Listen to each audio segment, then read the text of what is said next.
Hello everybody and welcome to my channel. So this is the first video in a two-part planned series on Aducanumab and also the first video of my channel. So yeah, I hope you enjoy. So Aducanumab, why the interest?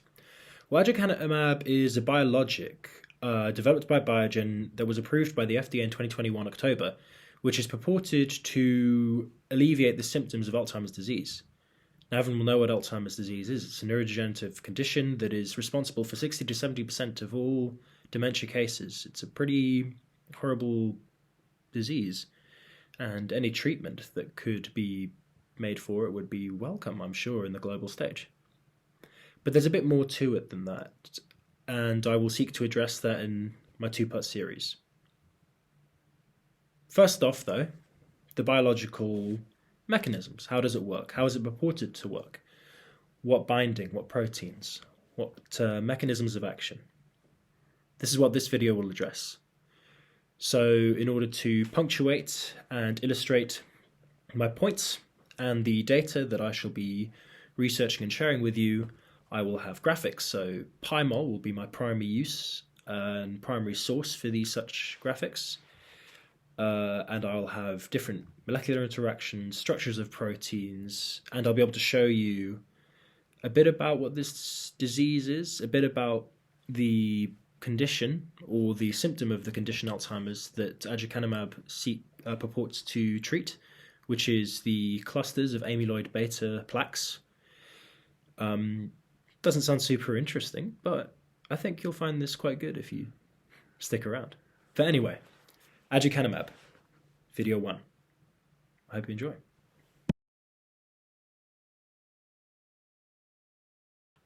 Molecular basis of treatment.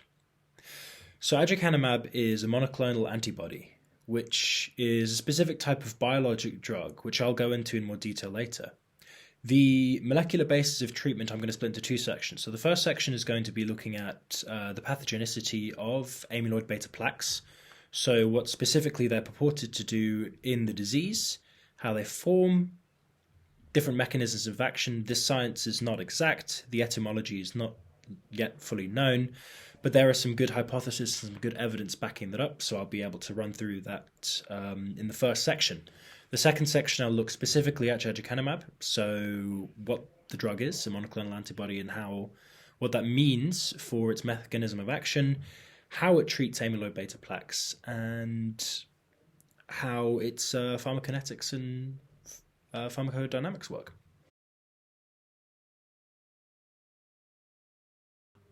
So, amyloid beta plaques. Amyloid beta plaques are formed from amyloid beta proteins, which are short 42 residue helical conformation proteins in solution. These short 42 residue amyloid beta proteins are formed from the cleavage of much larger proteins called amyloid precursor proteins, which are displayed on the screen now. So, these plaques have extracellular deposits in the brain's grey matter, specifically around neurons, in the extracellular fluid. They're also purported to form plaques or deposits of individual proteins inside cells, which is another proposed mechanism of pathogenicity, which we'll go through in a moment. The specific peptides of the amyloid beta, as I say, are 42 residues long. They've got very hydrophobic ends, which are 36 to 42 around the C-terminus, which include isoleucine, glycine, and other fairly hydrophobic residues. And this is thought, so hydrophobic residues will form interactions with hydrophobic residues from other amyloid beta proteins. This is because they don't really want to interact with water, so they interact with each other instead. To illustrate, if I have my hands clasped together, it's unlikely that water will be able to get in, or at least if my hands don't like water, they won't have to touch as much. So that's how the hydrophobic aspect works. But thus, two specific proteins bind together, and more aggregates as more and more do the same thing, and they form plaques. So big aggregates of these proteins formed by other intermolecular interactions, also with other materials, such as other proteins that are free floating,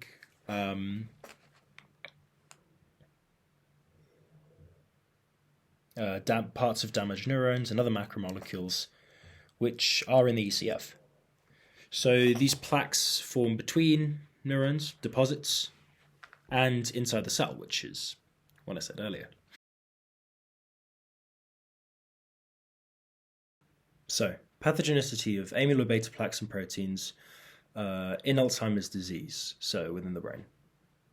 There are a few proposed mechanisms of this pathogenic action.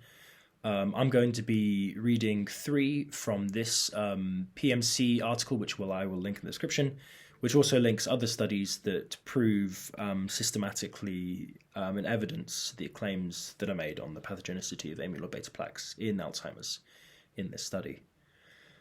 So, firstly, it is proposed that amyloid beta plaques contribute significantly to oxidative damage in neuronal cells.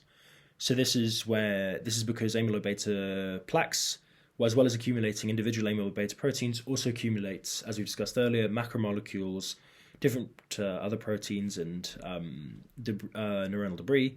One of the other things they will accumulate is metal ions, especially within the cells, and these metal ions, facilitated by the entirety of the plaque, are directly involved in production of reactive oxidative species, which will damage the cells, interfere with their metabolism, and could lead to apoptosis, and perhaps even result in the formation of more damaged alpha-beta proteins and the formation of more amyloid beta plaques. So a vicious circle, as it says in this study. So the brain is very sensitive to oxidative damage, so these oxidative species created by the amyloid beta plaques and the metal ions within them is particularly bad for the cell, and that's the neuronal cells. And that's how, one way, the amyloid beta proteins are linked to pathogenicity and damage in Alzheimer's disease. Secondly, aberrant phosphorylation in tau. So tau proteins are specific proteins that stabilize the microtubule networks. So microtubule networks are essential. They're the railways of the cell. Motor proteins carry important biomolecules and nutrients around the cell via these microtubule networks, which are present in practically every cell. And tau proteins stabilize these networks because they're not incredibly strong, especially in neuronal cells, which have a very long networks due to their long, thin body. So amyloid beta proteins have been shown to activate specific kinases which phosphorylate these tau proteins and causes them to be aberrant. So when they're aberrant, studies have shown that aberrant tau proteins caused an 8 times increase in neurofibrillary tangles in rats as opposed to the regular protein, which is not good. Neurofibrillary tangles, when the microtubule networks become tangled, are no longer as efficient or perhaps even completely inoperable. And this would inhibit the metabolism of the cells again, preventing molecules from getting to one area of another, and damaging individual neurons. And this, is linked to amyloidosis and then linked to Alzheimer's disease. And finally, neuronal damage of the cells. So this is linked to the extracellular deposits of amyloid beta plaques. And how it works is individual amyloid beta proteins have specific regions which have been very closely linked to glutination regions of the fusion region in influenza. And this is significant because this region in the influenza virus allows the influenza to enter a cell membrane, poration, which allows the viral particle to alter the DNA and proliferate. So the reason it's significant that the amyloid beta proteins have this specific region that very closely resembles this fusion region is that they have formed strong interactions, poration resulting reactions with the cell membranes. So they porate the cell membranes, which damages them, impairing their function and possibly leading to apoptosis. So this is killing and damaging large amounts of neuronal membranes and neurons and preventing them from carrying out their function. So this is also one of the proposed methods of pathogenicity for amyloid beta plaques in Alzheimer's disease. So those are the three. And now we can continue on to the proposed method of action for aducanumab.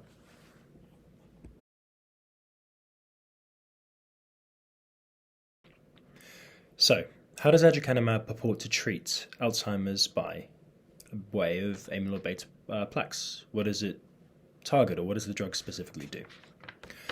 Well, aducanumab is a monoclonal antibody, which means a synthetic antibody, antibodies being protein molecules that specifically target individual proteins or particles or cells. But aducanumab is a monoclonal antibody which has a 47.7 kilodalton weight. It's 2 chains and 430 modeled residues.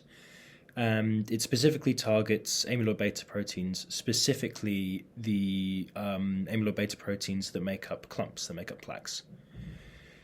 So it does this by the binding of a specific section of the amyloid beta protein, so residues 3 to 7 of the 42 residue protein, which I will show now. So here on the screen you can see the interactions between specific aducanumab residues and the 2 to 7 section of the amyloid beta chain, which I have cut to more clearly show the polar interactions between the molecules. Now I will show you a more aesthetic video of the entirety of the aducanumab monoclonal antibody and its specific binding with the 2 to 7 residue section aided by a modeled SO4 molecule.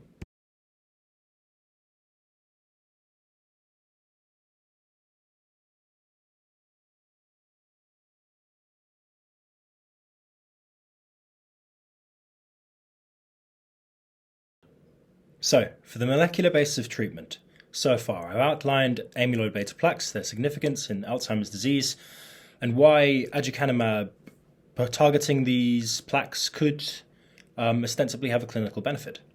I've talked about aducanumab, some basic information about its structure, about what it is and what it does. Now I'm going to talk about the pharmacodynamics and pharmacokinetics of the drug, and that will conclude for this video, which is part 1 of a 2-video series planned. So, pharmacodynamics we've pretty much already touched on, pharmacodynamics being the way the drug acts on the body. So the way the drug acts on the body, being aducanumab, it's a monoclonal antibody. It's a biologic, but it can enter the blood-brain barrier, which is pretty important because the disease is in the brain. But it acts on the body by way of targeting the amyloid beta proteins and pulling them apart or marking them for immune destruction. So, in terms of the drug's pharmacokinetics, which is the way the body acts on the drug, most notably how the drug is passed out or removed from the body circulation, this drug is broken down into individual amino acids. That's how it's passed out.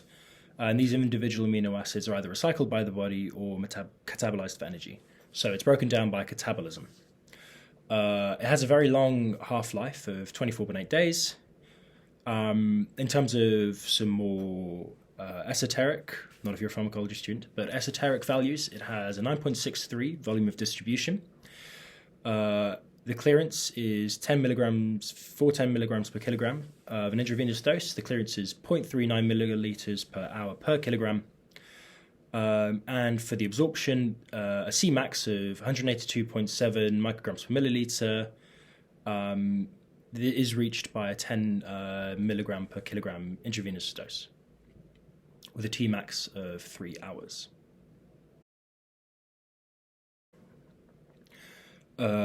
This is all from the website Drug Bank, which I will also be linking in the description.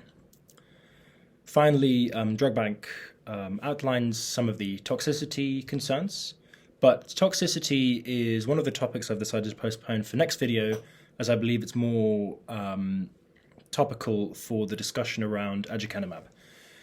So on aducanumab, we've outlined how it could work, how it's proposed to work, and the pathogenicity of the thing it purports to treat.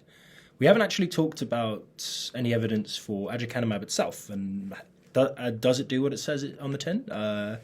Does it destroy amyloid beta proteins? And does it actually cure Alzheimer's? And notably, I haven't mentioned the toxicity because all these things come together in a rather worrying picture, which is why I've made the video on this seemingly banal Alzheimer's drug.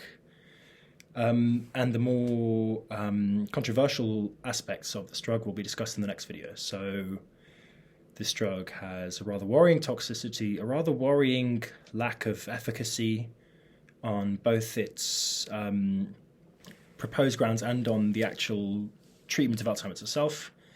And there are some other little ethical concerns and certainly monetary ones which deserve discussion, which is why I've made this series. But yeah, I hope you all stay tuned for the next video, which should hopefully be releasing sometime in a month or so.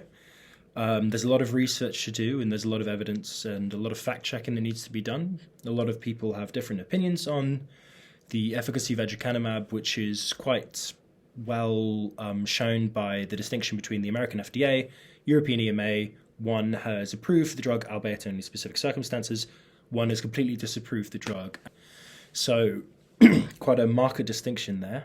So I'll make sure to approach that topic with a lot of care and a lot of consideration for the science, for the facts, but also for the ethical and moral implications of this specific drug and how it pertains to patients, how it pertains to treatment facilities, how it pertains to Biogen, and how it pertains to the regulatory agencies which regulates drugs and keep us safe and keep the companies making the best drugs for us, hopefully. But yeah, that's all the topic for the next video, and I hope you've enjoyed. I hope this has been informative, engaging. I hope you've clicked it of your own volition. I hope someone hasn't forced you to. But yeah, please drop a like, drop a comment if there's anything you think I can do better or any way I can improve. Drop a subscribe if you feel the video merits such. And as always, have a wonderful day, and I'll see you all next time.